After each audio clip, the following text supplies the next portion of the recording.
서울의 밤은 화려한 네온사인으로 불타오르고 있었지만 서지안에게 그 풍경은 지옥의 입구처럼 보일 뿐이었다. 임페리얼 호텔 이샤 가뮤 1호에 육중한 마호가니 문 앞에 선 그녀는 손톱이 살을 파고들 정도로 주먹을 꽉 쥐고 있었다.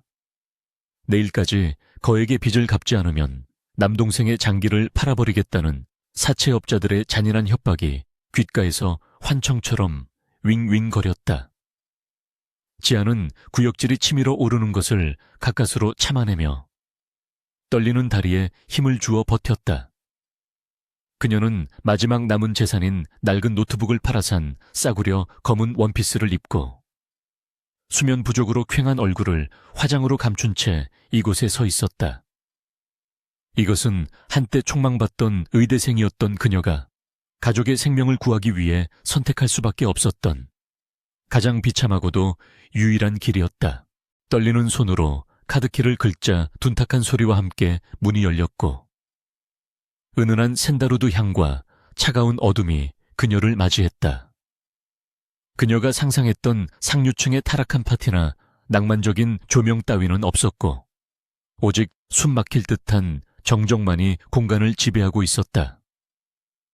방 한가운데 놓인 검은색 가죽 소파에는 한 남자가 도시의 야경을 등지고 앉아 있었는데 그의 실루엣은 배경의 화려한 불빛 속에서도 고독하고 날카롭게 도드라져 보였다. 그는 한성대학교 병원 최연소 천재신경외과 의사 한도준이었다.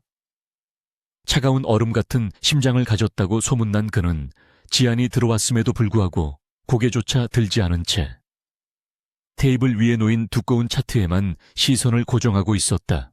지안은 마른 침을 삼키며 조심스럽게 발을 내디뎠고 카펫 위를 걷는 하이힐 소리가 마치 자신의 심장 박동 소리처럼 크게 들려왔다. 그녀는 한도준을 알고 있었다. 오늘 밤 자신을 산 구매자로서가 아니라 비극이 닥치기 전 그녀가 간절히 동경했던 의료계의 우상으로서 말이다.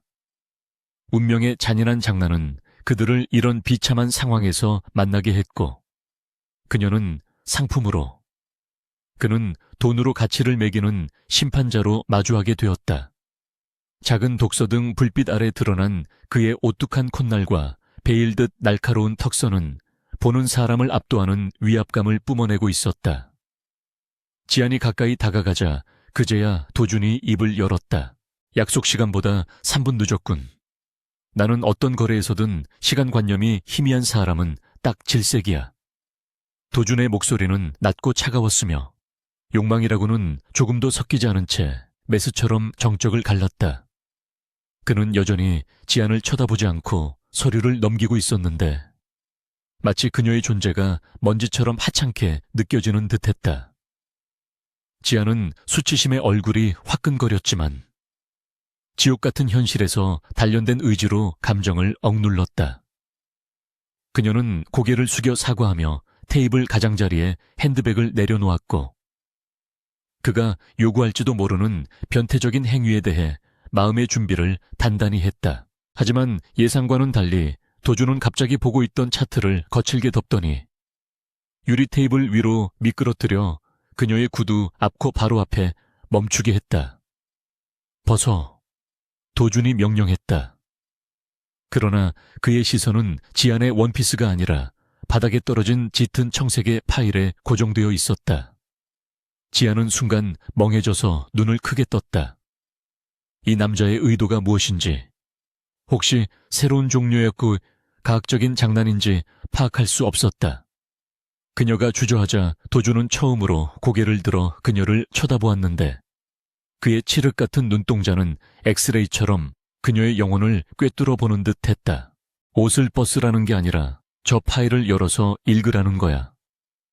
그 앙상한 몸보다는 머리가 더 쓸만하다고 생각하지 않는다면 말이지.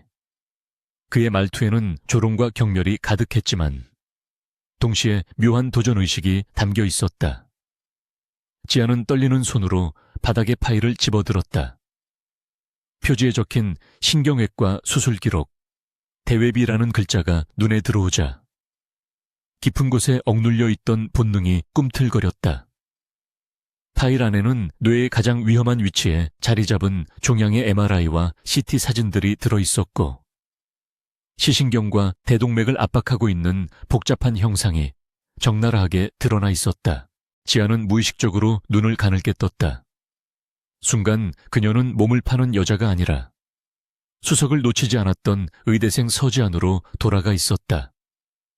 그녀는 빠른 속도로 검사 수치들을 훑어내려갔고 권위 있는 교수들의 진단 소견을 읽어 내려갔다. 이건 교모세포종이지만 침윤 위치가 일반적이지 않아요. 전두엽을 통한 개두술을 해야 한다는 1차 진단은 틀렸습니다. 지안이 무심코 내뱉은 말은 확신에 차 있었고 방금 전까지의 위축된 모습과는 완전히 달랐다. 그녀는 혈관 조형 사진 위에 희미한 점을 가리켰다. 그것은 다른 의사들이 간과했거나 중요하지 않게 여겼던 치명적인 위험 요소였다. 한도준의 눈에 처음으로 놀라움의 빛이 스쳤지만 그는 곧바로 특유의 냉정함을 되찾았다. 그는 자리에서 일어나 천천히 그녀에게 다가왔는데 그 압도적인 기세에 방 안의 공기마저 무거워지는 듯 했다. 그는 지안의 손에서 필름을 낚아채 불빛에 비추어 보며 입가에 희미하지만 의미심장한 미소를 지었다. 한성대 병원의 진단위원들이 모두 눈뜬장님이라고 말하는 건가? 이 거리의 여자야. 도주는 그녀를 자극하여 그 판단이 단순한 우연인지 아니면 진짜 실력에서 나온 것인지 시험하려 했다. 그가 가까이 다가오자 소독약 냄새와 남성적인 향기가 섞인 채취가 지안을 어지럽게 했지만 그녀는 물러서지 않고 그를 똑바로 응시했다. 그들이 누군지는 모르겠지만 만약 저 방식대로 수술을 강행한다면 메스가 경막에 닿기도 전에 대량 출혈로 환자는 사망할 겁니다. 지안은 단호하게 대답하며 종양 뒤에 교묘하게 숨겨진 동맥의 주행 경로를 짚어냈다. 이 환자를 살릴 유일한 방법은 접형동을 통해 접근해서 내시경으로 종양을 아래에서부터 박리하는 겁니다. 그래야 주요 혈관 손상을 피할 수 있어요. 방 안에는 에어컨 돌아가는 소리만 들릴 뿐 정적이 흘렀다. 도주는 그녀를 뚫어지게 쳐다보았다.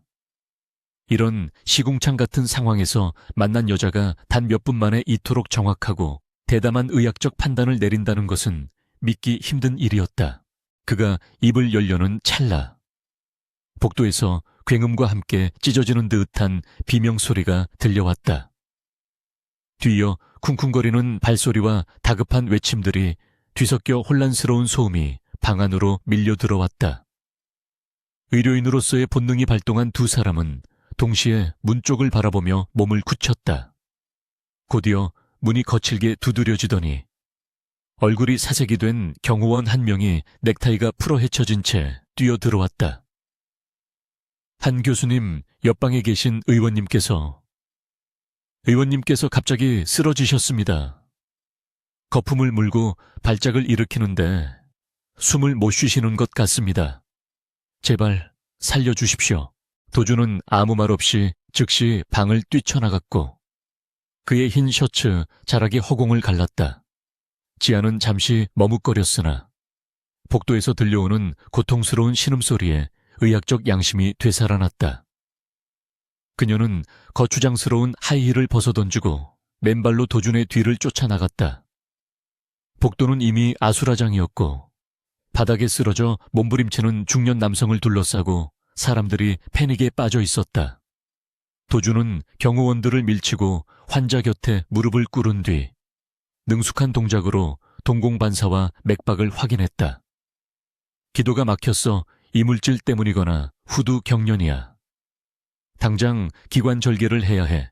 도준이 소리쳤지만 그의 손에는 메스도, 튜브도 없었다. 볼펜, 아무나 볼펜 없어. 도준이 고함을 지르며 핏발선 눈으로 주변을 둘러보았지만 공포에 질린 사람들은 아무도 움직이지 못했다. 바로 그때 가냘프지만 흔들림 없는 손 하나가 그의 눈앞으로 쑥 들어왔다. 내부 심이 제거된 금속제 볼펜과 룸서비스 카트에서 낚아챈 작은 양주병이었다. 서지안이었다.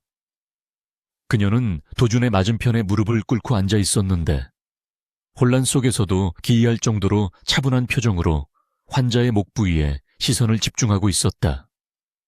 도준의 지시를 기다릴 새도 없이 그녀는 의원의 셔츠 깃을 찢어발기고 목 부위에 술을 부어 소독했다. 그리고 주저없이 날카로운 금속 펜촉을 갑상연골과 윤상연골 사이에 오목한 지점에 꽂아 넣었다.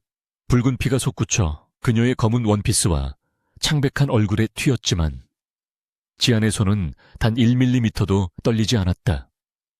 쉭 하는 날카로운 소리와 함께 공기가 폐로 흘러 들어가자 보라색으로 질려가던 의원의 얼굴에 서서히 혈색이 돌아오기 시작했다. 지안은 기도를 확보하기 위해 펜을 단단히 고정한 채 고개를 들었고 도준의 시선과 마주쳤다. 그 눈빛에는 더 이상 경멸이나 의심이 없었다. 오직 경이로움과 인정만이 존재했다. 그 찰나의 순간 그들은 구매자와 판매자가 아니라 생사를 다투는 전장의 완벽한 파트너였다. 몇 분 뒤 호텔의 응급팀이 들것과 산소통을 들고 도착하여 환자를 인계받았다. 도준의 지휘 아래 상황이 정리되는 동안 지안은 조용히 뒤로 물러나 자신의 피 묻은 손을 내려다보았다. 아드레날린이 빠져나가자 그제야 걷잡을 수 없는 떨림이 몰려왔다. 그녀는 벽에 등을 기대고 거친 숨을 몰아쉬며 자신이 무면허 의료 행위로 경찰에 체포될 수도 있다는 사실을 뒤늦게 깨달았다. 환자를 보낸 도준이 돌아와 그녀 앞에 섰다. 그의 고급 셔츠 역시 피투성이었지만 그는 아랑곳하지 않고 바닥에 웅크린 그녀의 맨발과 피 묻은 얼굴 그리고 별처럼 빛나는 눈동자를 내려다보았다. 도준은 주머니에서 손수건을 꺼내 거칠게 지안의 손을 낚아챘다. 그리고 그녀의 손가락에 말라붙은 핏자국을 꼼꼼하게 닦아내기 시작했다. 이름이 뭐지? 도준이 물었다. 그의 목소리는 처음의 냉소적인 태도와는 달리 깊은 호기심과 소유욕으로 무거웠다. 지안은 가명을 댈까 고민했지만 영혼을 꿰뚫는 듯 단 그의 눈빛 앞에서 거짓말은 무의미함을 깨달았다. 서지안입니다. 그녀는 기어들어가는 목소리로 대답하며 손을 빼내려 했지만 그는 놔주지 않았다. 서지안. 도준은 마치 그 이름을 뇌리에 새기려는 듯 나지막이 읊조렸다. 그의 입가에 오만하면서도 만족스러운 미소가 번졌다. 그는 안주머니에서 미리 작성해둔 수표를 꺼내더니 지안이 보는 앞에서 가차없이 찢어버렸다. 지안이 놀라 입을 열기도 전에 도준은 휴대전화를 꺼내 어딘가로 전화를 걸었다. 지금 즉시 이 여자의 남동생이 입원해 있는 병원 계좌로 5억 원을 이체해 전액 일시불로 처리한다. 지안은 귀를 의심했다. 다리가 풀려 바닥으로 주저앉는 그녀의 눈에서 참았던 눈물이 터져 나왔다. 도준은 몸을 숙여 지안의 턱을 들어 올리고 그녀가 자신의 눈을 똑바로 바라보게 했다. 그것은 그 어떤 육체적 거래보다 잔인하지만 동시에 희망적인 새로운 계약의 선포였다. 나는 네 몸뚱이에 돈을 지불한 게 아니야. 서지안, 오늘 밤 넌 몸을 판 게 아니라 내 영혼과 재능을 내게 판 거야. 이 순간부터 넌 내 것이다. 단, 침대가 아니라 수술실 안에서. 그는 몸을 일으켜 문 쪽으로 걸어가며 감정의 소용돌이 속에 남겨진 그녀에게 마지막 명령을 내렸다. 내일 아침 7시 한성대 병원 내 연구실로 와. 늦지 마라. 서지안 조수. 문이 닫히고 지안은 마른 핏자국과 넌 불빛이 뒤섞인 방 안에서 홀로 남아 자신의 운명이 완전히 뒤바뀌었음을 직감했다. 한성대학교 병원의 아침은 전쟁터와 같은 긴장감으로 시작되었다. 로비의 대리석 바닥은 바쁘게 오가는 의료진과 환자들의 발걸음 소리로 요란했고 공기 중에는 소독약 냄새와 섞인 미묘한 불안감이 감돌았다. 서지아는 깨끗하게 다림질된 간호조무사 유니폼을 입고 거울 앞에 서 있었다. 어제까지만 해도 빚쟁이들에게 쫓기던 여자가 오늘은 대한민국 최고의 병원에 서 있다는 사실이 비현실적으로 느껴졌다. 가슴에 달린 한도준 교수의 개인 의료비서라는 명찰이 무겁게 느껴졌지만 동시에 그것은 그녀를 지옥에서 건져 올린 유일한 동아줄이기도 했다. 지안이 신경외과 의국으로 들어서자 분주하게 움직이던 레지던트들의 시선이 일제히 그녀에게 꽂혔다. 그들의 눈빛에는 호기심보다는 노골적인 경멸과 의심이 서려 있었다. 명문대 출신의 엘리트들 사이에서 고졸 검정고시 출신의 이력서조차 불분명한 낙하산 인사가 들어왔다는 소문은 이미 파다하게 퍼져 있었다. 특히 최 병원장의 신복인 강 과장은 지나가며 그녀의 어깨를 일부러 툭 치고는 들으라는 듯이 혀를 찼다. 한 교수가 요즘 많이 힘든가 보군. 어디서 근본 없는 여자를 데려와서 조술합시고 앉혀놓다니. 병원 꼴이 말이 아니야. 지아는 입술을 깨물며 고개를 숙였지만 주먹은 하얗게 질릴 정도로 꽉 쥐어져 있었다. 그녀는 이들의 무시를 견뎌야만 했다. 동생의 수술비와 안전이 걸려있는 이곳에서 자존심 따위는 사치에 불과했다. 그때 육중한 문이 열리며 한도준이 나타났다. 그의 등장만으로도 의국의 공기는 순식간에 얼어붙었다. 도준은 강 과장을 투명 인간 취급하며 곧장 지안에게 다가갔다. 서지안, 멍하니 서 있을 시간 없어. 3번 수술실로 따라와. 스크럽 준비해. 그의 목소리는 건조하고 단호했으며 주변의 시선 따위는 안중에도 없다는 듯 당당했다. 수술실 안은 차가운 기계음과 팽팽한 긴장감만이 흐르고 있었다. 오늘 수술은 뇌동맥류 클리핑으로. 자칫하면 대량 출혈로 이어질 수 있는 고난도 수술이었다. 지아는 정식 간호사가 아니었기에 수술대 옆이 아닌 뒤쪽 보조 테이블에서 기구를 정리하는 역할을 맡았다.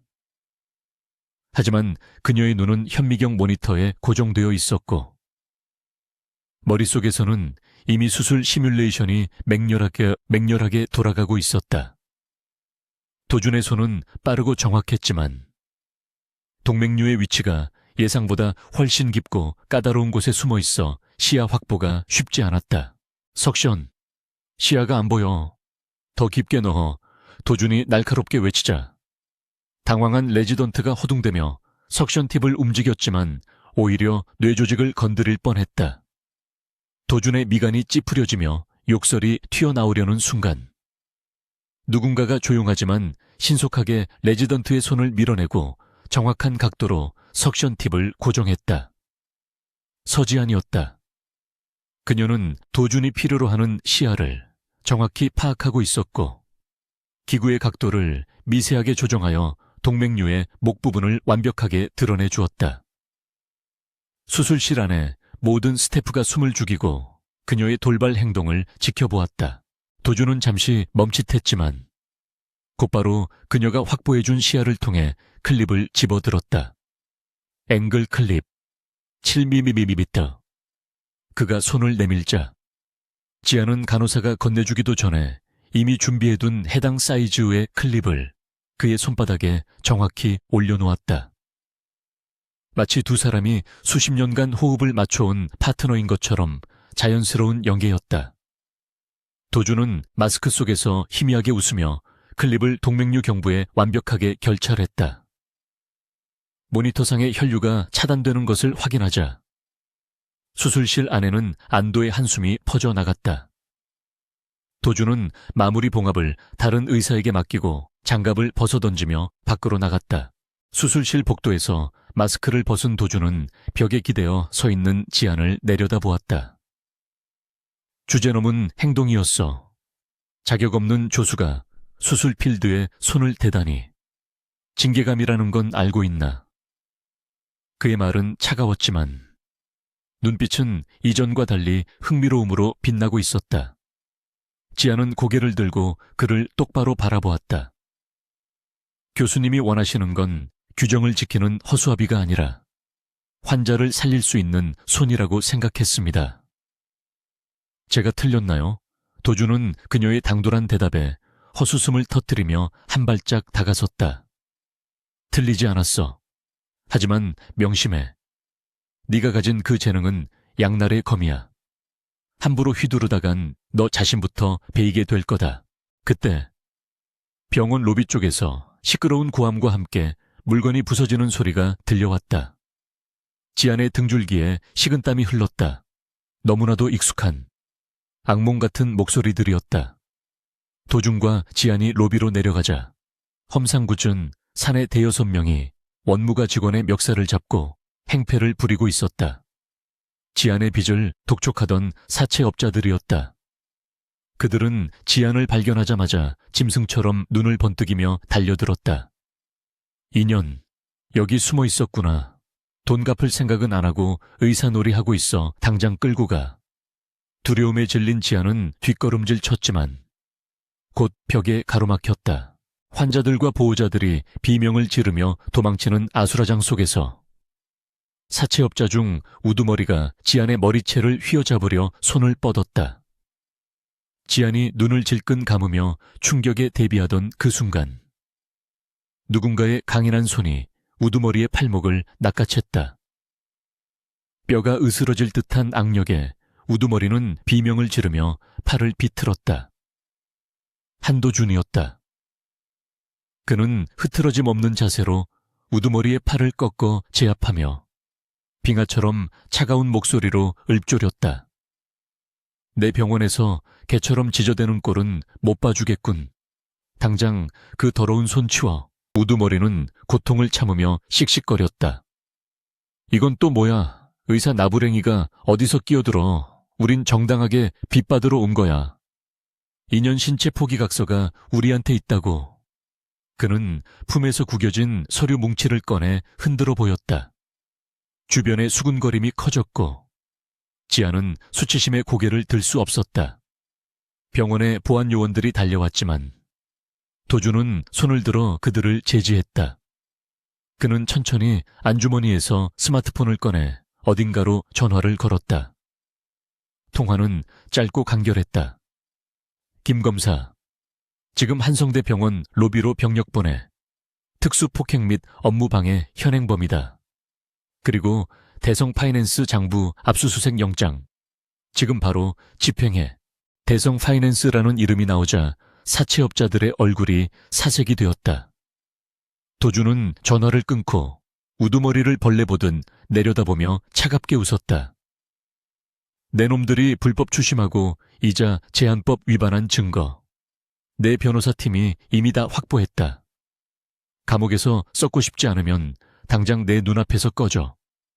그리고 한 번만 더 내 사람 건드리면 그땐 법이 아니라 내 매수로 너희들 뇌를 직접 손봐줄 테니까. 도준의 살기 어린 경고에 깡패들은 기세가 꺾여 뒷걸음질 치기 시작했다. 그들은 욕설을 내뱉으면서도 도준의 압도적인 기운에 눌려 도망치듯 병원을 빠져나갔다. 로비에 다시 정적이 찾아오자 도준은 주저앉은 지안에게 손을 내밀지 않고 차갑게 말했다. 일어서 네가 고른 주인이 어떤 사람인지 똑똑히 봤으면 이제 그에 걸맞은 태도를 보여. 내 곁에 있으려면 약한 모습 따윈 버려야 해. 지아는 떨리는 다리에 힘을 주어 스스로 일어섰다. 그녀는 눈물을 닦고 도준의 등을 바라보았다. 그 넓고 단단한 등은 차갑지만 세상 그 어떤 방패보다 안전해 보였다. 이것은 단순한 고용관계가 아니었다. 그녀는 이제 맹수의 소굴로 들어왔고 살아남기 위해서는 스스로 맹수가 되어야 함을 깨달았다. 한성대학교 병원의 VIP 병동인 21층은 일반 병동과는 전혀 다른 세상이었다. 대리석 바닥은 거울처럼 반짝였고 곳곳에 배치된 고가의 미술품과 보안 요원들은 이곳이 단순한 치료 공간이 아니라 권력의 성역임을 과시하고 있었다. 유력 대선 후보인 박기영 의원이 극비리에 입원했다는 소식에 병원 전체가 술렁거렸지만 정작 21층에 접근할 수 있는 사람은 극소수였다. 최 병원장은 이 기회를 이용해 자신의 입지를 굳히고 정계 진출의 발판을 마련하려는 야심을 노골적으로 드러내고 있었다. 그는 한도준을 포함한 반대파 의료진의 출입을 철저히 통제한 채 자신의 신복들로만 구성된 전담팀을 꾸려 박 의원의 치료를 전담했다. 서지아는 간호조무사 유니폼을 입고 청소 카트를 밀며 VIP 병동의 긴 복도를 지나고 있었다. 도준의 지시로 그녀는 병원 내 가장 낮은 곳에서 정보를 수집하는 눈과 귀가 되어 있었다. 보안 요원들은 청소부 복장을 한 그녀를 투명 인간 취급하며 경계심을 풀었고 덕분에 지아는 그들의 대화를 엿들을 수 있었다. 최 원장님이 이번 수술만 성공하면 보건복지부 장관 자리는 따놓은 당상이라던데. 그래, 수술 일정도 언론 발표에 맞춰서 무리하게 당겼다잖아. 환자 상태가 좀 불안정하다는 얘기도 있던데. 괜찮을까? 경호원들의 속삭임이 지안의 귀를 스치고 지나갔다. 병실 안으로 들어갈 수 없었던 지안은 폐기물 처리실로 향했다. 그곳은 병원의 가장 은밀한 비밀들이 버려지는 곳이었다. 그녀는 악취를 참아내며 VIP 병동에서 나온 의료 폐기물 박스를 뒤지기 시작했다. 피 묻은 거주와 주사기들 사이에서 찢겨진 차트 조각들과 약물 빈병들이 나왔다. 지안의 눈빛이 매섭게 빛났다. 그녀는 라텍스 장갑을 낀 손으로 조각들을 맞춰보며 약물 라벨을 확인했다. 베라파밀, 니트로글리세린, 심장 박동을 조절하고 혈관을 확장하는 약물들이었다. 공식적으로 발표된 박 의원의 병명은 단순한 뇌수막종이었지만 사용된 약물들은 그가 심각한 부정맥과 협심증을 앓고 있음을 시사하고 있었다. 지아는 수거한 증거물들을 주머니에 숨기고 서둘러 도준의 연구실로 향했다.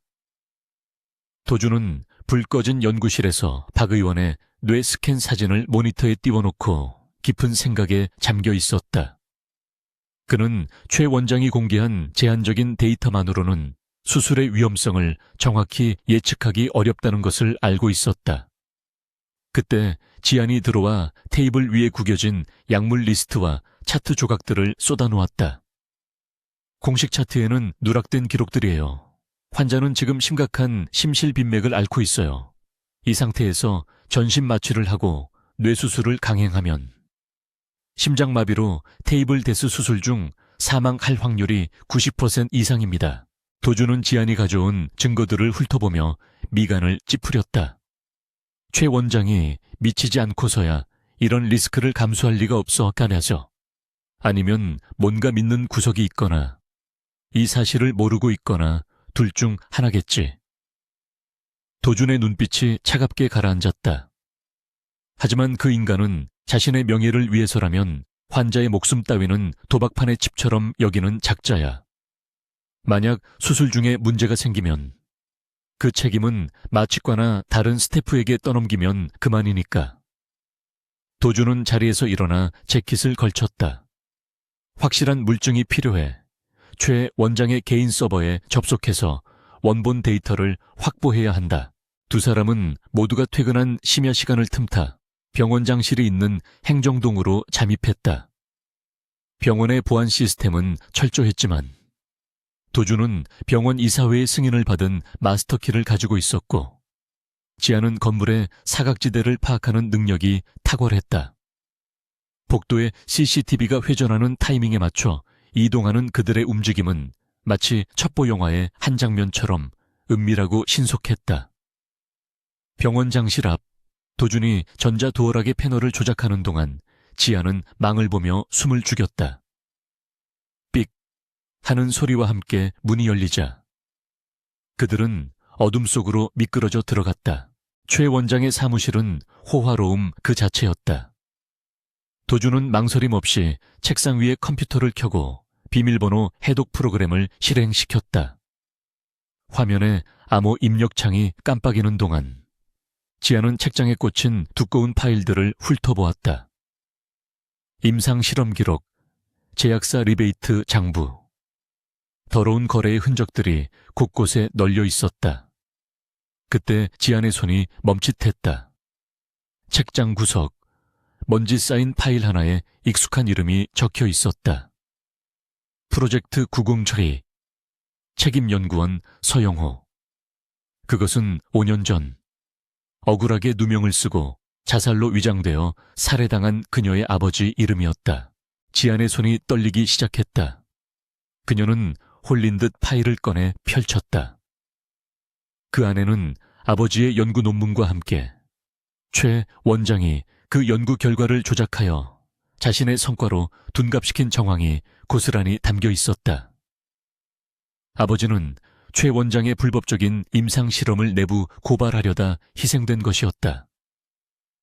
분노와 슬픔이 뒤섞인 감정이 지안의 심장을 쥐어짜는 듯 했다. 과호흡이 오려던 순간 도준의 따뜻하고 큰 손이 그녀의 어깨를 감싸 쥐었다. 지금은 무너질 때가 아니야. 감정은 사치다.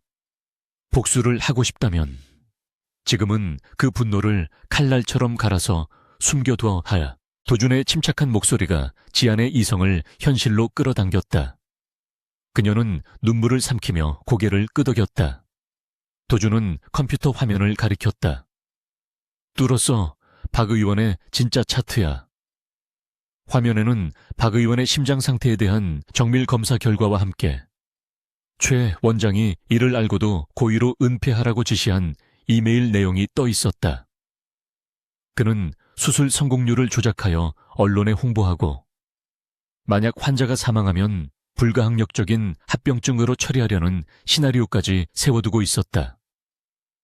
이것은 단순한 의료 과실이 아니라 예고된 살인이나 다름없었다. 그때 복도에서 또각거리는 구두 소리와 함께 경비원들의 무정의 소리가 들려왔다. 순찰 중입니다. 원장실 쪽에 불빛이 보였다는 제보가 있어서 확인하러 갑니다. 누군가 접근하고 있었다. 도준은 신속하게 데이터를 USB에 복사하고 컴퓨터를 종료했다. 지안은 재빨리 아버지의 파일을 품속에 감췄다. 탈출할 시간이 부족했다. 도준은 지안의 손목을 잡고 책상 아래의 좁은 공간으로 몸을 숨겼다. 두 사람의 몸이 밀착되었고 서로의 심장 박동 소리가 들릴 만큼 가까운 거리에서 숨을 죽였다. 문이 열리고 손전등 불빛이 사무실 안을 훑었다. 경비원의 불빛이 책상 쪽을 향해 다가왔다. 지안은 긴장감에 눈을 질끈 감았고 도준은 만약의 사태에 대비해 지안을 자신의 등 뒤로 감싸 안으며 방어 태세를 취했다. 불빛이 책상 모서리를 비추는 순간 복도 반대편에서 야, 거기 3층 화재 경보기가 오작동했어. 빨리 지원 와. 라는 다급한 무전이 터져나왔다. 경비원은 욕설을 내뱉으며 황급히 사무실을 빠져나갔다. 지안이 연구실로 오기 전 만약을 대비해 중앙제어실의 화재 시스템을 해킹해 타이머를 맞춰둔 것이 신의 한 수였다. 위기를 넘긴 두 사람은 비상계단을 통해 옥상으로 빠져나왔다. 차가운 밤바람이 식은땀을 식혀주었다. 도준은 옥상 난간에 기대어 USB를 만지작거리며 말했다. 이걸로 최 원장의 목줄을 쥘 수 있어. 하지만 이걸 터뜨리는 타이밍이 중요해. 지금 당장 공개하면 그는 꼬리 자르기로 빠져나갈 거야. 수술 당일 그가 가장 영광스러운 순간에 나락으로 떨어뜨려야 해. 도준은 지안을 돌아보았다. 그녀의 눈은 더 이상 두려움에 젖은 사슴의 눈이 아니었다. 그것은 먹잇감을 노리는 늑대의 눈이었다. 지안은 품에서 아버지의 파일을 꺼내 도준에게 보여주었다. 제 아버지를 죽인 사람이 최 원장이었어요. 이 파일이 그 증거입니다. 그녀의 목소리는 떨리고 있었지만 결의에 차 있었다. 교수님, 박 의원을 살려주세요. 그리고 최 원장은 제가 무너뜨리게 해주세요. 제 손으로 그 사람이 쌓아 올린 모든 것을 박살내고 싶어요. 도준은 잠시 침묵하다가 그녀에게 다가가 파일 위에 자신의 손을 얹었다. 그것은 암묵적인 동의이자 공범으로서의 맹세였다. 게으르하지. 서지한, 넌 내 수술을 완벽하게 보조해서 박 의원을 살려. 난 내 모든 권력과 능력을 동원해서 네 아버지의 누명을 벗겨주마. 도준의 눈빛이 밤하늘의 별보다 더 날카롭게 빛났다. 우리는 이제 한 배를 탔어. 이 배는 목적지에 도착하거나 아니면 같이 침몰하거나 둘 중 하나야. 내일부터는 실전이다. 네가 가진 그 천재적인 머리로 최 원장의 수술 계획을 낱낱이 분석해서 허점을 찾아내. 우린 그 틈을 파고들 거니까. 서울의 야경 아래. 두 사람은 서로를 바라보며 전의를 불태웠다. 그들 사이에는 남녀 간의 설렘을 넘어선 생존과 복수를 위한 처절한 연대감이 형성되고 있었다. 거대한 악의 축인 최 원장과의 전면전이 코앞으로 다가왔고 그들은 물러설 곳이 없는 절벽 끝에 서 있었다. 하지만 지아는 더 이상 외롭지 않았다. 그녀의 곁에는 세상에서 가장 강력하고 오만한 아군 한도준이 서 있었으니까.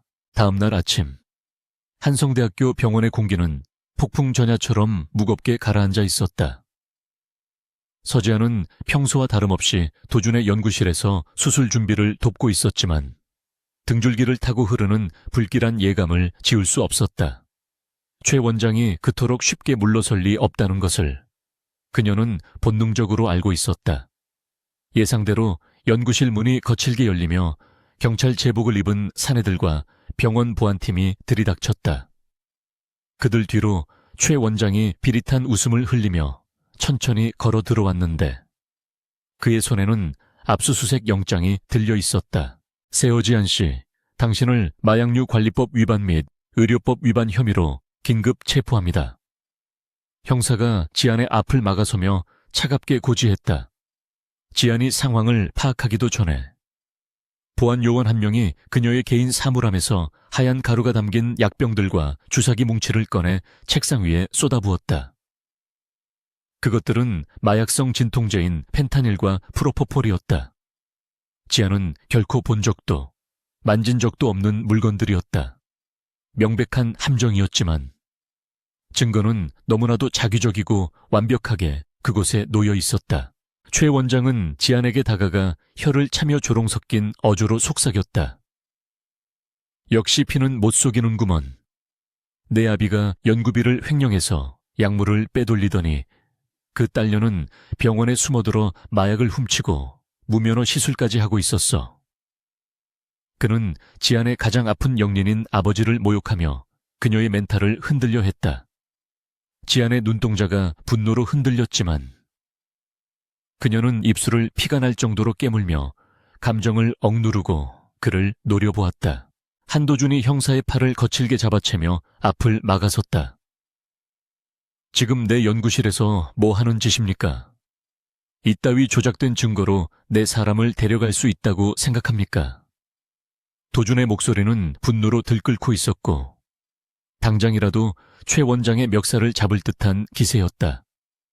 하지만 최 원장은 여유롭게 웃으며 도준에게 다가갔다. 자네도 공범으로 엮여서 의사 면허를 박탈당하고 싶지 않다면 빠지게. 한 교수, 이건 이사회의 결정이고 경찰의 정당한 법 집행이야. 지아는 도준의 옷자락을 살며시 잡았다가 놓으며 고개를 저었다. 지금 도준이 감정적으로 대응하여 함께 엮여 들어간다면 박 의원의 수술은 최 원장의 손에 넘어가게 되고 모든 계획이 수포로 돌아갈 것이 뻔했다. 교수님, 저는 괜찮습니다. 가서 진실을 밝히고 오겠습니다. 수술 준비에 차질이 없게 해주세요. 지아는 도준에게 눈짓으로 신호를 보내며 자신을 희생해서라도 도준을 보호하려는 의지를 내비쳤다. 도준은 주먹을 꽉 쥐며 물러설 수밖에 없었다. 차가운 수갑이 지안의 손목을 조였고 그녀는 병원 로비에 모여든 수많은 사람들의 시선을 받으며 경찰차에 태워졌다. 그녀가 끌려가는 모습은 병원 내에 순식간에 소문으로 퍼졌고 모두가 그녀를 도둑이자 범죄자로 낙인 찍고 수군거렸다. 그러나 경찰차 차창 밖으로 보이는 도준의 마지막 눈빛은 그녀에게 무언의 약속을 하고 있었다. 반드시 구해내겠다는 그 강렬한 눈빛 하나가 지안이 무너지지 않고 버틸 수 있는 유일한 힘이었다. 취조실의 풍경은 삭막하기 그지없었다.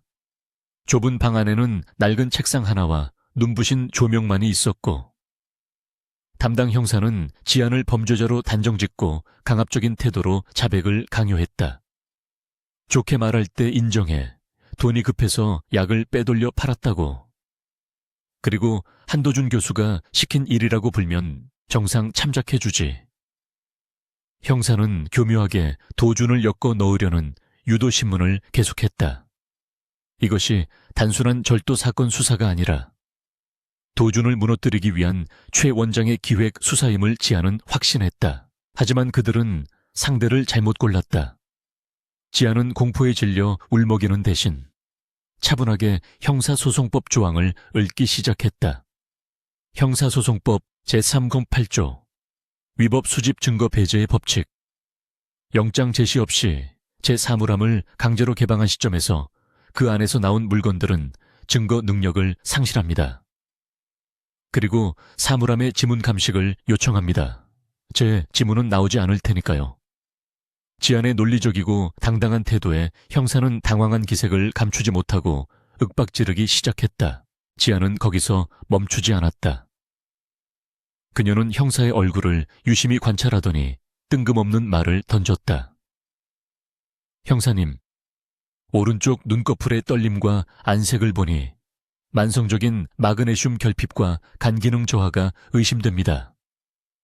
최근에 과음과 수면 부족에 시달리셨죠? 지금 저를 협박할 에너지를 본인 건강 챙기는 데 쓰시는 게 좋을 겁니다. 그녀는 의학적 지식을 이용해 형사의 기선을 제압하고 심리적 우위를 점했다. 그녀는 시간을 끌어야 했다. 도준이 밖에서 움직일 시간을 벌어주는 것.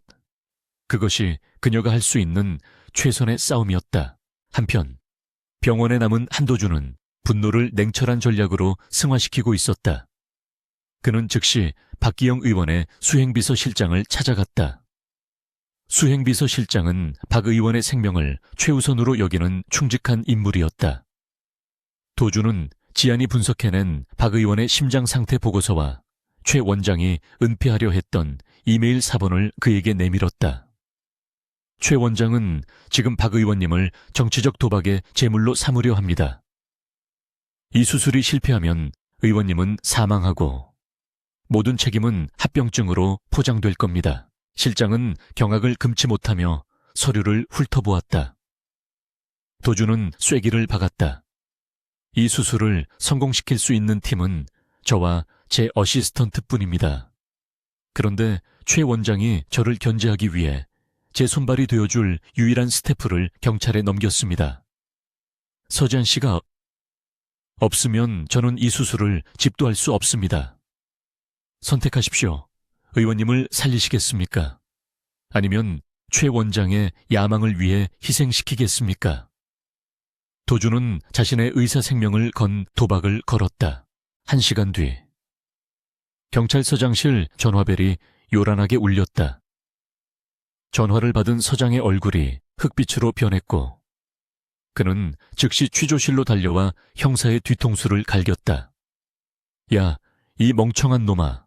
당장 수갑 풀어 수사 절차에 중대한 하자가 발견됐다는 변호인단의 항의가 들어왔어. 박 의원 측의 압력이 검찰과 경찰 수뇌부를 동시에 타격한 결과였다. 권력에는 더 큰 권력으로 맞서는 도준의 방식이 적중한 것이다. 지안이 경찰서 정문을 걸어 나왔을 때 이미 해는 저물고 어둠이 깔려 있었다. 차가운 밤바람에 몸을 떨고 있는 그녀 앞에 검은색 세단 한 대가 미끄러지듯 멈춰 섰다. 차문이 열리고 한도준이 걸어 나왔다. 그는 아무 말 없이 자신의 코트를 벗어 지안의 어깨에 걸쳐 주었다. 코트에서 느껴지는 그의 천과 익숙한 향기가 지안의 긴장을 순식간에 녹여버렸다. 그녀는 참고 있던 눈물을 꾹 참으며 그를 올려다보았다. 늦어서 미안하다. 도준의 짧은 한마디에는 수천 마디의 위로보다 더 큰 진심이 담겨 있었다. 그는 지안을 채 태우며 단호하게 말했다. 최 원장이 선을 넘었어. 이제 자비는 없다. 내일 수술실은 그자가 파놓은 무덤이 될 거야. 넌 그저 내 옆에서 환자만 봐. 나머지 쓰레기들은 내가 다 치울 테니까. 지안은 코트 깃을 여미며 고개를 끄덕였다. 그녀의 눈빛은 더 이상 억울하게 누명을 쓴 피해자의 것이 아니었다. 그것은 다가올 전쟁을 준비하는 전사의 눈빛이었다. 병원으로 돌아가는 차 안에서 지안은 도준에게 물었다. 어떻게 저를 빼내신 거죠? 도준은 운전대를 잡은 채 앞만 응시하며 대답했다. 박 의원의 목숨을 담보로 거래했다. 네가 없으면 수술을 하지 않겠다고 협박했지. 지안은 놀란 눈으로 그를 쳐다보았다. 대한민국 최고의 의사가 고작 자격증도 없는 조수 한 명 때문에 자신의 커리어를 걸었다는 사실이 믿기지 않았다. 도준은 룸미러로 그녀와 시선을 맞추며 희미하게 미소 지었다. 너는 단순한 조수가 아니야. 너는 내가 인정한 유일한 파트너다. 내 수술실에 네 자리는 비워뒀어. 그날 밤 병원 지하의 비밀 회의실에서 도준과 지안 그리고 그들을 따르는 소수의 젊은 의료진이 모였다. 그들은 최 원장의 수술 계획표를 펴놓고 치밀한 작전을 세웠다. 공식적인 수술 집도에는 최 원장이지만 위기 상황이 닥쳤을 때 주도권을 빼앗아올 타이밍을 계산해야 했다. 지안은 뇌수술과 동시에 발생할 심장 합병증을 제어할 약물 프로토콜을 칠판에 적어 내려갔다. 그녀의 브리핑은 전문의들조차 감탄할 만큼 완벽하고 예리했다. 모든 준비는 끝났다. 날이 밝으면 박기영 의원의 수술이 시작된다. 이것은 단순한 의료 행위가 아니었다. 부패한 병원 권력에 맞서는 혁명이자 억울하게 죽은 지안의 아버지와 무너진 그녀의 삶을 되찾기 위한 최후의 결전이었다. 도준과 지안은 창밖으로 떠오르는 붉은 태양을 바라보았다. 폭풍은 이미 시작되었다. 그들은 두려움 대신 뜨거운 전의를 느끼며 피비린내 나는 수술실이라는 전장으로 향할 준비를 마쳤다. 수술 당일 한성대학교 병원 대강당에는 수백 명의 취재진과 VIP 관계자들이 모여 대형 스크린을 통해 수술 현황을 지켜보고 있었다.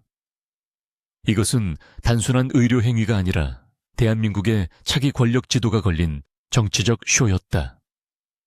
최 병원장은 이목이 집중된 이 무대에서 자신의 건재함을 과시하기 위해 집도의 가운을 입고 위풍당당하게 수술실로 입장했다. 그러나 수술실 밖 참관실의 분위기는 그와 정반대였다. 한도준은 팔짱을 낀 채 날카로운 눈빛으로 모니터를 응시하고 있었고 그 옆에는 수술복으로 갈아입은 서지안이 긴장된 표정으로 바이탈 사인을 체크하고 있었다. 그녀는 공식적인 스태프 명단에는 없었지만 도준의 강력한 요구로 특별기술 자문이라는 모호한 직함을 달고 대기 중이었다. 마취 과장의 신호와 함께 수술이 시작되었다. 최 원장은 초반에는 노련한 손놀림으로 두개골을 절개하고 경막을 열었다. 하지만 지안이 우려했던 시점이 다가오고 있었다. 뇌 조직을 박리하며 종양에 접근하자 환자의 심박수가 불규칙하게 요동치기 시작했다. 모니터의 그래프가 춤을 추듯 날뛰었고 경고음이 수술실의 정적을 깼다. 혈압이 떨어집니다. 수축기 80 이하로 내려갔습니다. 심실빈맥 소견이 보입니다. 마취과 의사가 다급하게 외쳤지만 최 원장은 종양 제거에만 혈안이 되어 있었다. 시끄러워. 지금 종양 박리가 코앞이야. 혈압 승합제 투여하고 버텨. 최 원장의 독단적인 판단은 치명적인 결과를 초래했다. 승합제가 투여되자 심장에 과부하가 걸리면서 뇌혈관의 압력 또한 급격히 상승했다. 종양 주변의 약해진 혈관들이 압력을 견디지 못하고 터지기 시작했다. 출혈 시야가 확보되지 않습니다.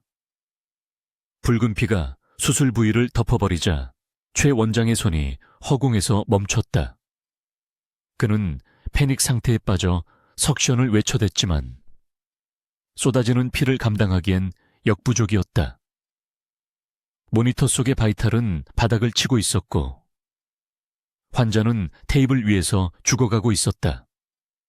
대강당에서 지켜보던 사람들은 웅성거리기 시작했고 병원 의사진들의 얼굴은 사색이 되었다. 바로 그 순간 수술실의 자동문이 거칠게 열리며 한도준이 난입했다.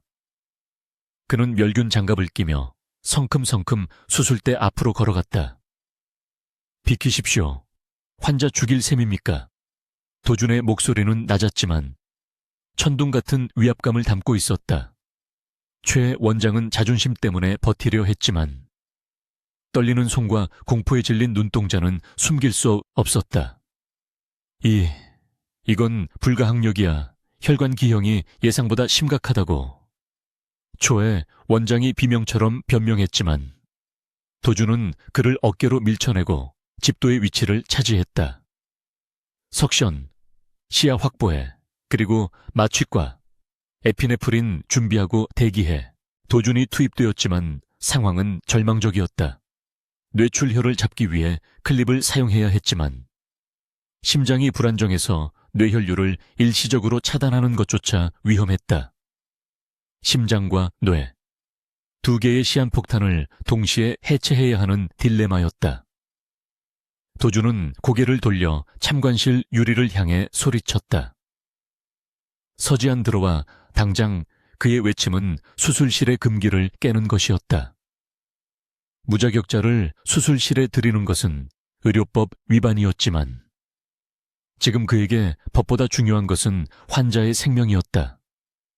대기하고 있던 지안이 마스크를 고쳐 쓰고 망설임 없이 수술실로 뛰어 들어왔다. 간호사들이 당황하며 그녀를 막으려 했지만 도준이 일갈했다. 손대지 마. 이 환자의 심장과 뇌 혈류 역학관계를 완벽하게 파악하고 있는 사람은 저 여자뿐이야. 내 수술을 보조할 수 있는 건 서지안밖에 없다. 지안은 곧바로 모니터 앞으로 다가가 수치들을 분석했다. 그녀의 눈은 빠르게 데이터를 읽어내려 갔고 머릿속에서는 아버지의 연구 데이터와 현재 상황이 오버랩되었다. 교수님, 일반적인 지혈제는 안 돼요. 심정지가 올 겁니다. 뇌 관류압을 유지하면서 심박수를 낮추려면 아데노신을 사용해서 심장을 30초간 일시 정지시키고 그 사이에 출혈점을 찾아야 합니다. 미쳤어. 뇌수술 중에 심장을 멈추겠다고.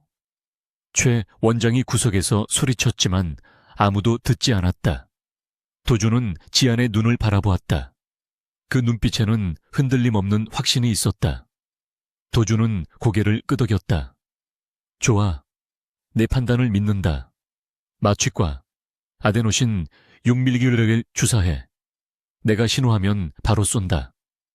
수술실에는 숨막히는 긴장감이 감돌았다. 모두가 이 미친 도박에 목숨을 걸었다. 도준이 밑에 현미경을 통해 출혈 부위를 노려보며 카운트다운을 시작했다. 셋, 둘, 하나. 주사. 심전도 모니터의 파형이 일직선으로 바뀌며 삔 하는 소리가 울려 퍼졌다. 환자의 심장이 멈췄다. 동시에 뇌로 솟구치던 피가 멈추며 시야가 깨끗해졌다. 도준에게 주어진 시간은 단 30초. 그 안에 터진 혈관을 찾아 클립으로 묶어야 했다.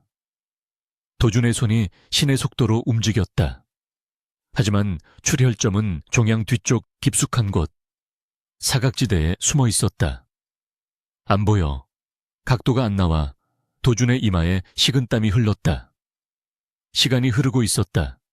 15초, 20초. 모니터의 경고음이 심박재계를 재촉하고 있었다. 그때 지안이 도준의 옆으로 다가와 현미경 모니터를 손가락으로 짚었다. 3시 방향, 시신경 아래 2mm 지점이에요. MRI 상에서 혈관이 꼬여있던 그곳입니다. 눈으로 보려고 하지 마세요. 감각으로 찾으셔야 해요. 제가 가이드를 잡아드릴게요. 지아는 도준이 잡고 있는 포셉의 끝을 미세하게 조정했다. 그녀는 해부학적 지식과 공간 지각 능력을 총동원하여 보이지 않는 혈관의 위치를 시각화하고 있었다. 도준은 자신의 손을 그녀에게 맡겼다. 그녀의 손길이 이끄는 대로 보이지 않는 어둠 속으로 기구를 밀어 넣었다. 28초. 도준의 손끝에 미세한 박동이 느껴졌다. 찾았다. 그는 망설임 없이 클립을 찍어 눌렀다. 클리핑 완료. 심장 다시 뛰게 해. 도준의 외침과 동시에 마취과 의사가 기량제를 투여했다. 멈췄던 심전도 그래프가 다시 꿈틀대기 시작했다. 삐, 삐, 삐. 규칙적인 심박동 소리가 수술실에 울려 퍼지자 의료진들은 그제야 참고 있던 숨을 토해냈다. 출혈은 완전히 멈췄고 뇌압은 정상 범위로 돌아왔다. 기적 같은 호흡이었다. 하지만 수술은 아직 끝나지 않았다. 가장 중요한 종양 제거가 남아있었다. 최 원장이 건드려 놓은 탓에 종양 조직이 흐트러져 있어 제거가 더욱 까다로워졌다. 도준은 집중력을 잃지 않고 메스를 움직였다. 지아는 옆에서 끊임없이 수액 주입 속도와 약물 농도를 조절하며 환자의 전신 상태를 최적화했다. 혈압 120에 80, 산소 포화도 99%가 뇌부종 없습니다. 계속 진행하세요. 지안의 차분한 브리핑은 도준에게 있어 그 어떤 첨단 장비보다 든든한 지원군이었다. 두 사람은 말하지 않아도 서로의 다음 동작을 예측하며 춤을 추듯 완벽한 하모니를 이루어냈다. 무려 10시간에 걸친 대수술이 막바지에 이르렀다. 마지막 종양 조각이 제거되고 도준이 봉합을 마쳤을 때 수술실 안에는 침묵 대신 경건함이 흘렀다. 그것은 단순한 성공이 아니라 의술의 한계를 뛰어넘은 예술의 경지였다. 도준은 장갑을 벗고 지안을 바라보았다. 마스크 위로 드러난 그녀의 눈가는 땀으로 젖어 있었지만 그 어느 때보다 빛나고 있었다. 도준은 남들이 보지 못하게 작게 엄지를 치켜 세웠다. 지안의 눈매가 휘어지며 미소가 번졌다. 구석에 처박혀 있던 최 원장은 패배감과 수치심의 얼굴이 불그락푸르락했다. 그는 슬금슬금 뒷문으로 빠져나가려 했지만 도준이 차가운 목소리로 그를 불러 세웠다. 어딜 가십니까? 원장님, 나가서 기자들에게 설명하셔야죠. 본인의 오판으로 환자를 죽일 뻔했고 그걸 수습한 게 누구인지, 그리고 이 수술의 성공이 당신이 무시했던 한 무자격자의 조언 덕분이라는 것도 말입니다. 최 원장은 이를 갈았지만 이미 수술실 내의 모든 스태프가 진실을 목격한 증인이었다. 수술실 밖으로 나오자 복도는 플래시 세례로 대낮처럼 밝았다. 기자들이 벌떼처럼 몰려들어 마이크를 들이밀었다. 수술 성공하셨습니까? 중간에 집도의가 교체된 이유가 뭡니까? 옆에 계신 여성분은 누구십니까? 쏟아지는 질문 공세 속에서 도준은 지안의 어깨를 감싸 안으며 당당하게 카메라 앞에 섰다. 그는 최 원장의 비겁한 침묵을 깨고 마이크를 잡았다. 박기영 의원의 수술은 성공적입니다. 하지만 이 영광은 저 혼자만의 것이 아닙니다. 오늘 이 자리에는 관행과 편견을 깨고 오직 환자를 살리겠다는 일념으로 기적을 만들어낸 숨겨진 영웅이 있습니다. 도준은 지안을 앞으로 살짝 밀어주었다. 지안은 수많은 카메라 렌즈 앞에서 처음에는 당황했지만 곧 아버지의 명예를 되찾고 자신의 실력을 증명했다는 자부심으로 고개를 들었다. 그녀는 더 이상 숨어 지내야 할 죄인의 딸도 몸을 팔러 갔던 가난한 소녀도 아니었다. 그녀는 대한민국 최고의 신경외과 의사가 인정한 최고의 파트너였다. TV 생중계 화면을 통해 그녀의 얼굴이 전국으로 송출되었고 병실에서 깨어난 동생과 어딘가에 있을 아버지의 옛 동료들이 그 모습을 지켜보고 있었다. 도준과 지아는 인파를 헤치고 병원 옥상 정원으로 올라왔다. 서울의 밤하늘은 여전히 어두웠지만 멀리서 동이 터오고 있었다. 격렬했던 전투가 끝나고 찾아온 고요함 속에서 도주는 자판기 커피 2잔을 뽑아 지안에게 건넸다. 수고했다. 내 의사 인생에서 가장 짜릿하고 완벽한 수술이었어. 지안은 커피를 받아들며 따뜻한 온기를 느꼈다. 교수님이 아니었다면 저는 시도조차 못했을 거예요. 저를 믿어주셔서. 감사합니다. 도주는 난간에 기대어 지안을 물끄러미 바라보았다. 감사는 나중에 해. 아직 끝난 게 아니니까. 최 원장은 이제 쥐새끼처럼 빠져나가려고 발버둥 칠 거야. 하지만 우린 가장 강력한 증거를 손에 넣었어. 도준의 눈길이 아래층. 불이 켜진 원장실을 향했다. 박 의원이 깨어나면 네가 수술실에서 그를 살려냈다는 사실을 증언해 줄 거다. 그리고 네 아버지가 남긴 연구 기록과 오늘 최 원장의 의료 과실 기록을 합치면 그는 영원히 의료계에서 매장될 거야. 바람이 불어와 지안의 머리카락을 흩날렸다. 도주는 자연스럽게 손을 뻗어 그녀의 머리카락을 귀 뒤로 넘겨주었다. 그의 손길은 수술실에서의 냉철함과는 달리 묘하게 다정하고 조심스러웠다. 지안의 심장이 다시금 쿵쾅거리기 시작했다. 그것은 수술의 긴장감과는 다른 낯설지만 기분 좋은 두근거림이었다. 서지안, 이제 너의 진짜 자리를 찾아줄게. 의과대학 복학 절차. 내가 알아봐뒀어. 넌 최고의 의사가 될 자격이 차고 넘치니까. 지안은 눈시울이 붉어졌다. 꿈조차 꿀 수 없었던 미래가 그의 말 한마디로 현실이 되어 다가오고 있었다. 제가 다시 의사가 될 수 있을까요?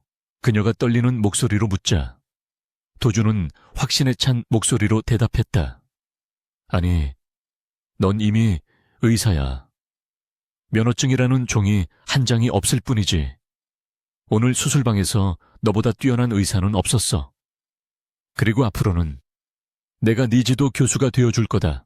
아주 혹독하고 엄격하게 가르쳐 줄 테니 각오해. 두 사람은 붉게 타오르는 여명을 바라보며 나란히 섰다.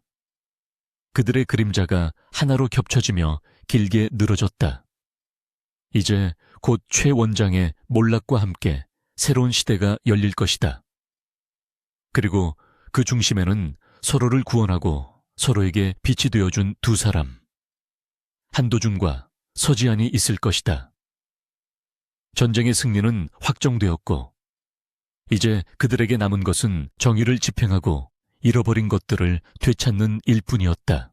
박기영 의원의 의식이 기적적으로 돌아왔다는 소식은 삽시간에 병원 전체로 퍼져나갔다. 중환자실 앞은 몰려든 취재진으로 인산인해를 이루었고 병원 주가는 폭등했다. 하지만 이 환호성 뒤에는 치명적인 독이 숨겨져 있었다. 최 병원장은 자신의 의료 과실이 드러날까 두려워 서둘러 긴급 이사회를 소집했다. 그는 도준과 지안이 입을 열기 전에 그들을 병원에서 매장시키고 모든 공을 독차지한 채 정계로 도망칠 계획을 세우고 있었다. 이사회실의 공기는 무겁게 가라앉아 있었고 최 원장의 측근들은 도준을 징계하기 위한 안건을 만지작거리고 있었다. 최 원장은 상석에 앉아 뻔뻔한 얼굴로 거짓말을 늘어놓기 시작했다. 이번 수술의 성공은 우리 병원의 최첨단 시스템과 저의 과감한 결단력 덕분이었습니다. 다만 한도준 교수가 수술 도중 독단적으로 외부인을 난입시킨 점은 명백한 의료법 위반이자 병원의 명예를 실추시킨 행위입니다. 이사들은 웅성거렸고 몇몇은 동조하며 고개를 끄덕였다. 최 원장은 회심의 미소를 지으며 도준의 해임안에 도장을 찍으려 했다. 바로 그때 굳게 닫혀있던 이사회실의 문이 굉음과 함께 열렸다. 한도준이 들어왔다. 그의 뒤에는 정장 차림의 변호인단과 낯선 여자가 따르고 있었다. 도준은 이사들의 경악 섞인 시선을 무시한 채 회의 테이블 중앙으로 걸어가 USB 하나를 던져놓았다. 해임이라니, 번지수를 잘못 찾으셨군요. 오늘 이 자리에서 결정해야 할 것은 제 거취가 아니라 살인 미수범이자 횡령범인 최 원장의 구속 여부입니다. 도준의 차가운 일갈에 장내가 얼어붙었다. 그는 곧바로 빔 프로젝터를 연결해 수술 당시의 영상을 재생했다. 대형 스크린에는 최 원장이 무리하게 승합제를 투여하여 환자의 뇌혈관을 터뜨리는 장면이 적나라하게 송출되었다. 뒤이어 그가 당황하여 패닉에 빠진 모습과 도준이 수습하는 과정, 그리고 지안의 정확한 지시로 환자가 살아나는 순간이 고화질로 재생되었다. 보시다시피 환자를 죽음 직전까지 몰고 간 것은 최 원장의 오판이었습니다. 이건 단순한 실수가 아니라 자신의 정치적 입지를 위해 환자의 생명을 도박판에 건 미필적 고의에 의한 살인 미수입니다. 도준의 설명에 이사들의 얼굴이 사색이 되었다. 최 원장은 얼굴이 불그락푸르락해져서 벌떡 일어났다. 이건 조작이야. 악마의 편집이라고. 그리고 저 영상에 나오는 여자는 누구야 무면허 의료 행위를 한 증거를 제 발로 가져오다니. 한 교수, 너야말로 감옥에 가고 싶어 환장했구나. 최 원장은 적반하장으로 소리치며 경비원들을 호출하려 했다. 하지만 도준은 여유롭게 옆으로 비켜서며 자신의 뒤에 서 있던 여자를 앞으로 내세웠다. 깔끔한 검은 정장을 입은 서지안이었다. 그녀는 더 이상 청소부도 겁먹은 소녀도 아니었다. 지안은 떨지 않고 또렷한 목소리로 자신을 소개했다. 저는 이번 수술의 특별 기술 자문을 맡았던 서지안입니다. 그리고 5년 전 이 병원에서 억울하게 횡령 누명을 쓰고 자살로 위장되어 돌아가신 신경외과 서영호 교수의 딸이기도 합니다. 서영호라는 이름이 나오자 나이든 이사 몇 명이 놀라서 숨을 들이켰다. 그들은 모두 서 교수의 죽음이 석연치 않다는 것을 알고 있었지만 최 원장의 권력에 눌려 침묵했던 공범들이었다. 지안은 품에서 두툼한 서류 뭉치를 꺼내 테이블 위에 펼쳐놓았다. 이것은 제 아버지가 남기신 프로젝트 흑구의 원본 연구 일지입니다. 최 원장은 이 연구 성과를 가로채기 위해 임상 데이터를 조작했고 이를 눈치챈 아버지를 협박했습니다. 그리고 여기 어젯밤 원장실 금고에서 확보한 이중 장부가 있습니다. 지안이 제시한 장부에는 제약회사로부터 받은 거액의 리베이트 자금이 최 원장의 차명 계좌로 흘러들어간 내역이 상세히 기록되어 있었다. 교진 말이야. 전현이 미쳐서 날뛰는 거야. 저 서류들은 다 가짜라고. 최 원장은 이성을 잃고 소리를 지르며 지안에게 달려들려 했다. 그 순간 도준이 번개같이 앞을 막아서며 최 원장의 팔을 낚아채 꺾어버렸다. 추합니다 원장님, 이미 끝났습니다. 도준의 싸늘한 선고와 함께 회의실 문이 다시 열리며 김 검사와 수사관들이 들이닥쳤다. 최진철 씨, 당신을 살인교사, 업무상 횡령, 의료법 위반 및 증거 인멸 혐의로 체포합니다. 수사관들이 최 원장의 손목에 수갑을 채웠다. 병원의 제왕으로 군림하던 자의 몰락은 순식간이었다. 그는 끌려나가면서도 악을 쓰며 저주를 퍼부었지만 아무도 그를 동정하지 않았다. 이사들은 살 길을 찾기 위해 서로 눈치를 보며 최 원장 비난에 동참하기 시작했다. 지안은 그 아수라장을 조용히 지켜보았다. 5년 동안 가슴을 짓누르던 거대한 바위가 마침내 산산조각이 나 사라지는 기분이었다. 그녀의 눈에서 참았던 눈물이 한 방울 흘러내렸다. 박기영 의원의 수행비서실장도 회의실에 들어와 쐐기를 박았다. 박 의원님께서 깨어나셨습니다. 본인의 수술 과정에 대한 진실을 전해 들으셨고 최진철 원장을 살인 미수로 고소하겠다는 뜻을 밝히셨습니다. 또한 생명의 은인인 한도준 교수님과 서지한 양에게 깊은 감사를 표하며 병원 정상화를 위해 모든 지원을 아끼지 않겠다고 하셨습니다. 권력의 핵심인 박 의원의 지지 선언으로 상황은 완벽하게 정리되었다. 병원은 이제 도준의 손에 넘어온 것이나 다름없었다.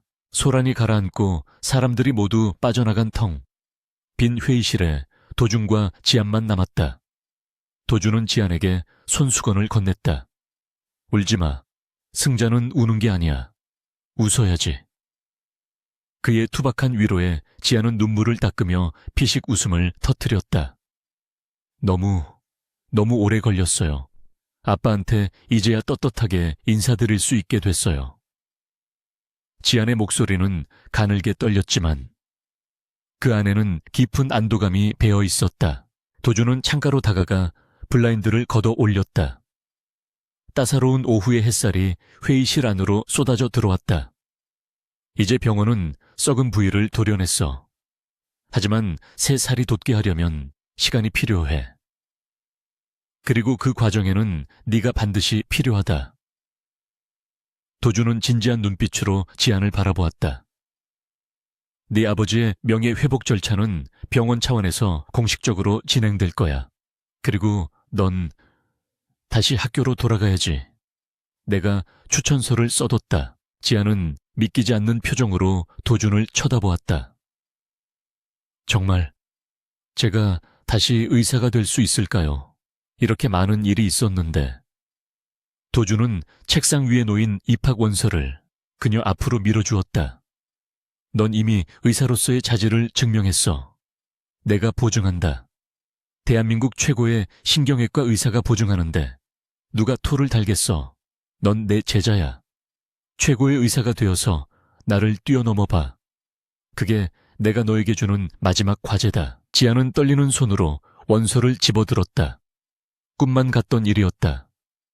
가족을 위해 꿈을 포기하고 어둠 속을 헤매던 그녀에게 한도준이라는 빛이 찾아와 다시 길을 열어주었다. 그녀는 고개를 들어 도준을 바라보았다. 처음 호텔방에서 만났을 때의 차가운 남자는 이제 세상에서 가장 든든한 버팀목이 되어 있었다. 감사합니다, 교수님. 반드시 훌륭한 의사가 되겠습니다. 교수님, 부끄럽지 않게. 도준은 쑥스러운 듯 헛기침을 하며 시선을 돌렸다. 감사는 나중에 수술실에서 실력으로 갚아. 그리고 오늘 저녁은 내가 산다. 비싼 걸로. 축하주는 해야지. 그의 퉁명스러운 말투 속에 숨겨진 다정함을 지안은 이제 알 수 있었다. 두 사람은 햇살이 비치는 복도를 나란히 걸어 나갔다. 그들의 발걸음은 그 어느 때보다 가벼웠고 앞에는 찬란한 미래가 기다리고 있었다. 악몽은 끝났고 이제 진짜 이야기가 시작되려 하고 있었다. 3년이라는 시간이 흘렀다. 계절은 어느새 혹독했던 겨울을 지나 따스한 봄 기운이 만연한 4월로 접어들고 있었다. 한성대학교 병원 캠퍼스에는 벚꽃이 흐드러지게 피어 있었고 그 아래로 새하얀 가운을 입은 의대생들과 전공의들이 분주하게 오가고 있었다. 그 활기찬 풍경 속에서 서지아는 잠시 멈춰 서서 깊은 숨을 들이마셨다. 차가운 공기 대신 꽃내음이 패부 깊숙이 스며들었다. 그녀의 가슴에는 인턴 서지안이라는 명찰이 햇살을 받아 반짝이고 있었다. 지옥 같았던 과거를 딛고 그녀는 마침내 자신의 이름 3글자를 당당히 새긴 의사가 되어 이곳에 다시 섰다. 지난 3년은 지안에게 있어 뼈를 깎는 인내와 노력의 시간이었다. 도준의 전폭적인 지원과 자신의 천재적인 두뇌를 무기로 그녀는 의과대학에 복학했고 공백기가 무색할 만큼 압도적인 성적으로 수석 졸업에 영예를 안았다. 전설의 편입생, 돌아온 천재. 학교 내에서 그녀를 부르는 수식어는 화려했지만 지안은 자만하지 않았다. 그녀에게 의학은 단순한 학문이 아니라 자신을 구원해준 사람에 대한 보답이자 세상을 향한 속죄의 도구였기 때문이다. 그녀는 도서관의 불이 꺼질 때까지 공부했고 누구보다 먼저 실습실에 나가 해부학 실습에 매진했다. 병원 내부는 몰라보게 달라져 있었다. 최진철 원장의 구속 이후 병원은 대대적인 개혁의 바람을 맞았다. 비리의 온상이었던 이사회는 해체되었고 능력 중심의 투명한 인사 시스템이 도입되었다. 그리고 그 개혁의 중심에는 최연소 병원장으로 취임한 한도준이 있었다. 그는 썩은 환부를 도려내듯 과감하게 조직을 재편했고 한성대 병원을 국내를 넘어 세계적인 뇌질환센터로 탈바꿈시켰다. 도준은 여전히 냉철하고 엄격했지만 이제 직원들은 그를 두려워하기보다 존경하고 따랐다. 신경외과 의국에 들어서자 팽팽한 긴장감이 감돌고 있었다. 오늘 4번 방수술, 한 원장님 집도야. 실수하면 다들 목 날아갈 줄 알아. 치프 레지던트가 잔뜩 굳은 얼굴로 인턴들에게 주의를 주고 있었다. 지아는 피식 웃음이 나왔다. 악마 교관이라는 도준의 별명은 병원장이 되어서도 여전한 모양이었다. 그때 의국 문이 열리고 도준이 들어왔다. 그의 등장에 모든 의료진이 기립하여 인사를 했다. 3년 전보다 훨씬 더 중후하고 위험 있는 모습이었지만 그 날카로운 눈빛만은 변함이 없었다. 도준의 시선이 인턴들 사이를 훑다가 지안에게서 멈췄다. 순간 그의 무표정한 얼굴에 아주 미세한 균열이 일며 눈매가 부드러워졌다. 하지만 그는 공적인 자리에서 사적인 감정을 드러내지 않았다. 신입 인턴들 환영한다. 하지만 명심해라. 이 병원에서 여러분의 학벌이나 배경은 중요하지 않다. 오직 환자를 살릴 실력, 그리고 생명 앞에서 겸손할 줄 아는 태도만이 여러분의 가치를 증명할 것이다. 도준의 훈시는 짧고 강렬했다. 그는 곧바로 회진을 돌기 위해 돌아섰지만 나가기 직전 지안을 향해 턱짓하며 나지막이 덧붙였다. 서지안 인턴, 회진 끝나고 원장실로 와. 원장실로 가는 복도를 걸으며 지안은 3년 전 그날 밤을 떠올렸다. 룸살롱에 팔려갈 뻔했던 절망적인 순간. 차가운 호텔방에서 그가 던졌던 모욕적인 말들과 그 뒤에 숨겨져 있던 구원의 손길. 그때 그녀는 살기 위해 자존심을 버렸지만 지금은 그와 나란히 서기 위해 실력을 갖추고 당당히 걸어가고 있었다. 원장실 문을 두드리고 들어서자 도준은 창가에 서서 병원 정형을 내려다보고 있었다. 넓은 집무실은 그의 성격처럼 군더더기 없이 깔끔하고 모던했다. 앉아. 도준이 소파를 가리켰다. 지안이 자리에 앉자. 그는 책상 서랍에서 작은 상자 하나를 꺼내 그녀 앞에 놓았다. 졸업 선물이다. 너무 늦게 줘서 미안하군. 지안이 조심스럽게 상자를 열자 그 안에는 최고급 맞춤형 청진기와 함께 은사액으로 덕도떨 서지안이라고 각인된 만년필이 들어있었다. 의사로서의 새로운 시작을 축하하는 투박하지만 세심한 배려가 담긴 선물이었다. 지안은 만년필을 어루만지며 가슴이 벅차오름을 느꼈다. 감사합니다, 원장님. 평생 소중히 쓰겠습니다. 도준은 쑥스러운 듯 헛기침을 하며 커피를 한 모금 마셨다. 소중히 쓸 필요 없어. 들어오자. 닳도록 써라. 차트 쓰고 처방전 내느라 잉크가 마를 날이 없도록 굴려줄 테니까. 그는 짓궂게 웃으며 의자 등받이에 몸을 기대었다. 지난 3년 힘들지 않았나. 평범한 학생들보다 2배는 더 공부했다고 들었는데 도준의 목소리에는 깊은 애정과 안쓰러움이 묻어났다. 그는 그녀가 밤새워 공부하는 것을 멀리서 지켜보았고 때로는 몰래 전공 서적을 보내주거나 장학금을 지원하며 그림자처럼 그녀를 후원해 왔었다. 힘들지 않았습니다. 오히려 매일매일이 꿈만 같았습니다. 지아는 진심을 담아 대답했다. 아버지가 못다 이룬 꿈을 꿀 수 있게 해주셨고 동생을 살려주셨고 무엇보다 저라는 사람의 가치를 알아봐 주셨으니까요. 원장님은 제게 생명의 은인이자 스승님이십니다. 그녀의 눈시울이 붉어졌다. 도준은 자리에서 일어나 그녀에게 다가갔다. 그는 이제 더 이상 그녀를 내려다보는 권력자가 아니라 같은 눈높이에서 바라보는 동반자였다. 은인이라는 말은 너도 난 철저한 투자자일 뿐이야. 도준이 부드러운 목소리로 말했다. 그날 밤 호텔에서 내가 너에게 5억을 투자한 건 내 불쌍한 사정 때문이 아니었어. 그 흙더미 속에 묻혀있던 다이아몬드 같은 재능과 생명을 살리려는 그 독한 눈빛을 봤기 때문이다. 그리고 넌 내 투자가 틀리지 않았음을 증명했어. 수석 졸업에 인턴 선발 시험 만점이라니 내 기대 이상으로 성장했더군. 도준은 손을 뻗어 지안의 머리카락을 쓰다듬었다. 그 손길은 따뜻하고 다정했다. 그때 비서실 인터폰이 울렸다. 원장님, 응급센터에서 연락이 왔습니다. 고속도로 연쇄 추돌 사고로 중증 외상 환자들이 몰려오고 있답니다.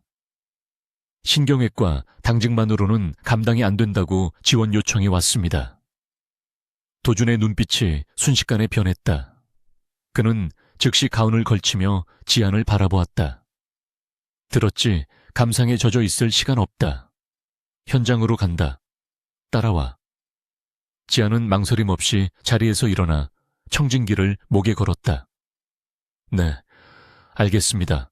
응급실은 전쟁터를 방불케 했다. 피투성이가 된 환자들의 비명과 의료진의 고함이 뒤섞여 아수라장이었다. 도준은 들어서자마자 현장을 장악했다. 환자 분류 다시 해 경상자는 2구역으로 보내고 머리 쪽에 외상 있는 환자들부터 CT실로 올려 그의 카리스마 넘치는 지휘 아래 혼란스러웠던 응급실이 질서를 찾아갔다. 지안은 도준의 옆에서 민첩하게 움직였다. 그녀는 레지던트들이 당황해서 놓친 환자의 미세한 동공 반사를 체크하고 즉각적으로 필요한 처치를 지시했다. 이 환자 경막에 출혈 의심됩니다. 의식 레벨 떨어지고 있어요. 바로 수술방 열어야 합니다. 지안이 외치자 도준이 다가와 환자를 확인했다. 정확해. 1번 수술방 준비해. 내가 집도한다. 어시스트는 서지안. 네가 들어와. 주변의 레지던트들이 놀란 눈으로 쳐다보았다. 갓 들어온 인턴에게 병원장의 수술 어시스트를 맡긴다는 것은 파격적인 일이었다. 하지만 도준은 신경 쓰지 않았다. 그는 이미 3년 전 그녀와 함께 생사의 고비를 넘으며 완벽한 호흡을 맞춘 경험이 있었다. 수술실의 차가운 공기, 밝은 무용등, 규칙적인 심전도 소리. 지안에게는 이 모든 것이 고향에 돌아온 듯 편안했다. 도준이 메스를 들자 지안은 자연스럽게 시야를 확보하고 지혈을 도왔다. 말하지 않아도 손발이 착착 맞았다. 도준이 필요로 하는 기구는 그가 손을 내밀기도 전에 이미 지안의 손에 들려 있었다. 복잡한 혈관을 피해 출혈을 잡는 과정에서 두 사람의 집중력은 극한에 달했다. 그것은 단순한 수술이 아니라 두 영혼이 하나로 연결되는 성스러운 의식과도 같았다. 수술은 성공적으로 끝났다. 환자의 바이탈은 안정되었고 뇌 손상 없이 출혈을 잡아냈다. 도준은 장갑을 벗으며 지안을 바라보았다. 마스크 위로 드러난 그녀의 임에는 땀방울이 맺혀 있었지만 눈빛은 승리감으로 빛나고 있었다. 훌륭했어. 3년 전보다 더 빠르고 정확해졌군. 도준의 칭찬에 지안은 환하게 웃었다. 최고의 스승님께 배웠으니까요. 두 사람은 수술복을 입은 채 서로를 마주보며 미소 지었다. 그들 사이에는 그 누구도 끼어들 수 없는 깊은 신뢰와 유대감이 흐르고 있었다. 그날 밤 병원의 소동이 가라앉은 후 도준은 지안을 데리고 옥상 정원으로 올라갔다. 서울의 야경이 보석처럼 펼쳐져 있었고 밤바람은 시원했다. 3년 전 이곳에서 그들은 부패한 권력에 맞서 싸울 것을 맹세했었다. 그리고 오늘 그들은 승리자가 되어 다시 이곳에 섰다. 도준은 난간에 기대어 지안을 깊은 눈으로 바라보았다. 서지안, 그의 목소리가 밤 공기에 낮게 깔렸다. 네, 원장님. 지안이 대답하자 도주는 고개를 저었다. 병원 밖에서는 원장님이라고 부르지 마. 그냥 편하게 불러. 그는 잠시 망설이다가 주머니에서 무언가를 꺼냈다. 그것은 화려한 반지가 아니라 낡은 의사 면허증이었다. 지안의 아버지, 구 서영호 교수의 명예가 회복되어 재발급된 면허증이었다. 이걸 너에게 돌려주고 싶었어. 네 아버지는 훌륭한 의사셨다.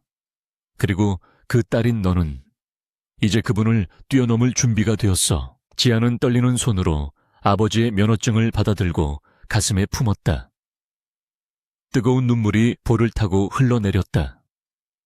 도주는 다가와 그녀의 눈물을 닦아주며 그녀의 어깨를 감싸 안았다. 그리고 한 가지 더. 도주는 그녀의 눈을 똑바로 바라보며 말했다. 3년 전 내가 널 샀다고 했었지. 하지만 그건 틀렸어. 사실은 내가 너에게 매혹당한 거였어. 너의 그 끈기, 재능, 그리고 맑은 영혼에. 도주는 지안의 손을 잡고 자신의 가슴에 얹었다. 그의 심장이 강하게 뛰고 있었다. 너는 내게 단순한 조수나 제자가 아니야. 너는 내가 발견한 최고의 보물이자 내 인생을 통틀어 가장 지키고 싶은 사람이다. 앞으로 펼쳐질 내 모든 의사 인생에 네가 파트너로서 그리고 반려자로서 곁에 있어 줬으면 좋겠어. 그것은 무뚝뚝한 그가 할 수 있는 최선의 고백이자 평생을 함께하자는 묵직한 프러포즈였다. 지안은 눈물 범벅이 된 얼굴로 미소 지으며 고개를 끄덕였다. 저도 교수님 곁에서 단 한순간도 떨어지고 싶지 않아요. 수술실에서도. 그리고 인생이라는 긴 여정에서도요. 그녀는 발뒤꿈치를 들어 도준의 입술에 가볍게 입을 맞췄다. 도준은 그녀를 꽉 끌어안으며 서울의 야경을 내려다보았다. 과거의 아픔은 치유되었고 그들의 앞에는 수많은 생명을 살릴 찬란한 미래가 기다리고 있었다. 차가운 수술실의 조명 아래서 피어난 사랑은 그 어떤 꽃보다 강인하고 아름다웠다. 가난한 소녀와 천재 의사의 거래로 시작된 이 이야기는 이제 서로를 세상에서 가장 귀한 존재로 여기는 두 의사의 전설로 새롭게 쓰이기 시작했다. 밤하늘의 별들이 그들의 앞날을 축복하듯 반짝이고 있었다. 그것은 새로운 시작을 알리는 완벽한 결말이었다.